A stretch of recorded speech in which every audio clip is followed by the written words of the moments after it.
Welcome to my YouTube channel. आज के lecture में हम लोग लीनियर फंक्शन का ग्राफ कैसे ड्रॉ करेंगे उसके बारे में डिस्कस करने वाला हूं।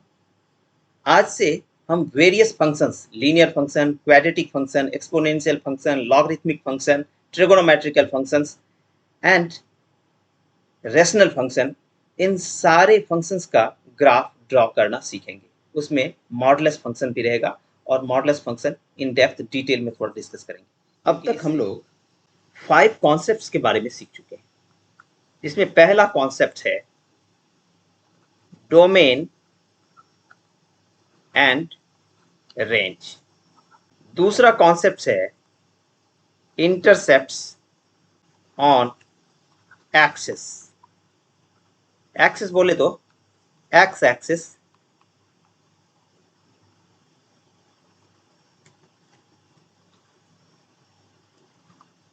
X axis and y axis. ये प्लूरल फॉर्म है, ठीक है।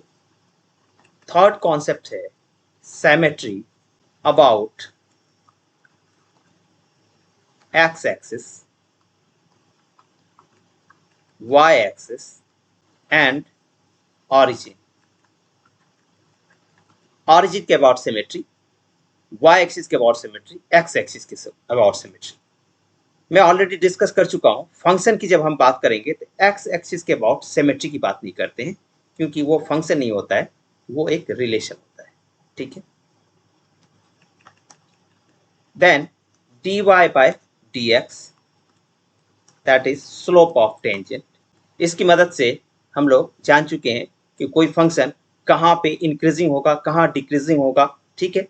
ये सारे फॉर्मेट, जैसे कि किसी फंक्शन का ग्राफ इस तरह से हो तो फंक्शन इंक्रीजिंग है 0 to इन्फिनिटी में, ठीक है, क्योंकि dy by dx जो है ग्रेटर देन 0 है, ठीक है। इस तरह से ग्राफ होता तो फंक्शन डिक्रीजिंग होता -इन्फिनिटी टू 0 में, ठीक है। तो ये सारी चीजें डिस्कस कर चुके हैं। ये मैं अगेन एंड अगेन अभी रिपीट नहीं करने वाला हूँ, ठीक है, क्योंकि आज का लेक्चर किसी और सब्जेक्ट पे बेस्ड ऑन है। आज हम इन कॉन्सेप्ट्स को यूज करके लीनियर फंक्शन का ग्राफ प्लॉट करने वाले हैं, ठीक है।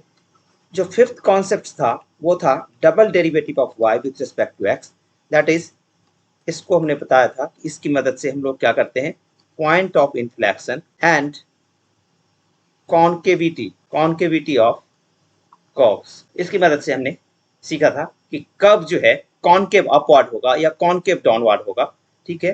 कर्व जो है इस तरह से होगा या कर्व इस तरह से होगा, ये कैसे हम लोग फाइंड आउट करेंगे। तो चलिए स्टार्ट करते हैं। जो लास्ट कॉन्सेप्ट हम लोग सीखेंगे आगे वो होगा एसाइम्पटोट्स। और जब हम रेशनल फंक्शन का ग्राफ ड्रॉ करेंगे तो ये कॉन्सेप्ट्स बहुत ही एसेंशियल हो जाएगा। लॉगरिथमिक फंक्शन, एक्सपोनेंशियल फंक्शन, इन सब जगहों पे भी इसका रिक्वायरमेंट होगा। ट्रिगोनोमेट्रिकल फंक्शन, वहाँ भी रिक्वायरमेंट होगा, लेकिन रेशनल फंक्शन के केस में ये बहुत ही ज़्यादा इंपॉर्टेंट होगा। तो इस कॉन्सेप्ट्स को हम आगे डिस्कस करने वाले हैं। जो ये 5 कॉन्सेप्ट्स है, ठीक है, इस कॉन्सेप्ट्स का यूज करके मैं आज लीनियर फंक्शन का ग्राफ ड्रॉ करने वाला हूँ, स्ट्रेट लाइन का ग्राफ ड्रॉ करने वाला हूँ। अब हम लोग कुछ एग्जाम्पल लेते हैं और उसकी मदद से देखते हैं कि हमने जो स्टडी किया है उसका कितना यूटिलाइजेशन हो पाता है। तो हमने पहला था कॉन्सेप्ट हमारा डोमेन एंड रेंज का। ये लीनियर फंक्शन हमने लिया है y = x + b, ठीक है। डोमेन एंड रेंज निकाल दिया। x जो है वो सारे रियल वैल्यू के लिए डिफाइंड है, y भी जो है रेंज भी सारे रियल वैल्यू के लिए डिफाइंड है, ठीक है। इंटरसेक्शन पॉइंट निकाल लिया। सिमेट्रिसिटी की यहाँ कोई बात, कोई सिमेट्रिकल है नहीं, यहाँ सिमेट्रिसिटी की बात नहीं हो रही।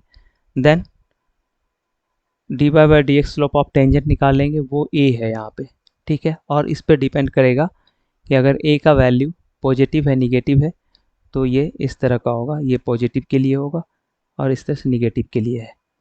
ये ऑरिजिन से पास करेगा, डिपेंड करेगा, ये जो कांस्टेंट है b उस पर डिपेंड करेगा। अगर इसके वैल्यू 0 है तो ये ऑरिजिन से पास करेगा, और अगर इसका कुछ वैल्यू दिया है तो ये इंटरसेक्ट करेगा x और y एक्सिस को, इंटरसेक्ट करेगा, जैसा कि ये केस है यहाँ पे। ये देख लो यहाँ पे निगेटिव स्लोप है, ए का वैल्यू यहाँ पे क्या है, निगेटिव है, d y by d x क्या है यहाँ पे निगेटिव है। देख लो ये ऑब्ट्यूज एंगल बनाया, ठीक है। तो ये लाइन का इक्वेशन होगा -1 + x, ठीक है। यहाँ पे इंटरसेक्शन जो है, ये इंटरसेक्शन पॉइंट आप निकाल सकते हो, ये क्या है 0 और -1 यहाँ पे, और ये क्या हो जाएगा -1 एंड 0, ठीक है। ये दो इंटरसेक्शन पॉइंट हो, इसका जो लेंथ होगा स्लोप इंटरसेप्ट फॉर्म में भी आप इसको लिख सकते हो। तो intercept on x axis, intercept on y axis आप निकाल लो। ये देख लो इंटरसेप्ट ऑन वाई एक्सिस क्या है, निगेटिव -1 है, यहाँ पे भी -1 है, और ये 1 लिख देंगे। तो ये इक्वेशन ऐसा ही बन जाएगा, ठीक है। ए का वैल्यू, बी का वैल्यू, इस तरह से। ये ए वैल्यू, बी वैल्यू, यहाँ से आप मत समझना ये डिफरेंट मैंने लिए चूज़ किया है, ठीक है। स्लोप इंटरसेप्ट फॉर्म है ये, इस फॉर्म में भी आप लिख सकते हो इक्वेशन को। अल्टीमेटली ये कॉन्सेप्ट आप यूटिलाइज करके जो ये फॉर्मूला आप कोऑर्डिनेट ज्योमेट्री में स्टडी करते हो, ठीक है, वो यहाँ से डायरेक्टली आप निकाल सकते हो। ये देखो ये 3 इक्वेशन दिया हुआ है, अगर 3 लाइन यहाँ पे दिया हुआ हो और बताए कि इसमें कौन सा लाइन किसको रिप्रेजेंट कर रहा है, ये लाइन किसको रिप्रेजेंट कर रहा है, इस इक्वेशन को, इस इक्वेशन को, अगर इस तरह का सिचुएशन हो तो देखो जहाँ पे ये एंगल सबसे ज़्यादा होगा, ठीक है, टेन थीटा का वैल्यू सबसे ज़्यादा, सारा तो पॉजिटिव ही है लेकिन सबसे ज़्यादा वैल्यू जहाँ, क्योंकि ये टेन थीटा 0 से स्टार्ट, यहाँ पे जब एक्स एक्सिस के बिल्कुल पैरेलल होगा तो ये 0 एंगल होता है, एक्स एक्सिस से बढ़ता जाता है एंड देन फिर यहाँ पे आके 90 डिग्री बनाता है जो इनफाइनाइट हो जाता है, ठीक है। तो ये एंगल सबसे ज़्यादा है यहाँ पे, तो ये क्या होगा 3 को रिप्रेजेंट करेगा। देन टेन थीटा का वैल्यू 2, ये कब रिप्रेजेंट करेगा, ये इसके बीच का है वैल्यू, एंड सबसे मिनिमम स्लोप जो है यूं ऐसे हो, देखो ये क्या हो रहा है, इस तरह से गिरता जा रहा है और इधर आता और इधर आता, कहीं पे ये जाके पैरेलल हो जाता बिल्कुल एक्स एक्सिस के, ठीक है। तो इस तरह का भी क्वेश्चन दिया जा सकता है, इस तरह 3 लाइंस दे दिया जाए और बोले कि इन तीनों में से कौन इक्वेशन किसको बता रहा है।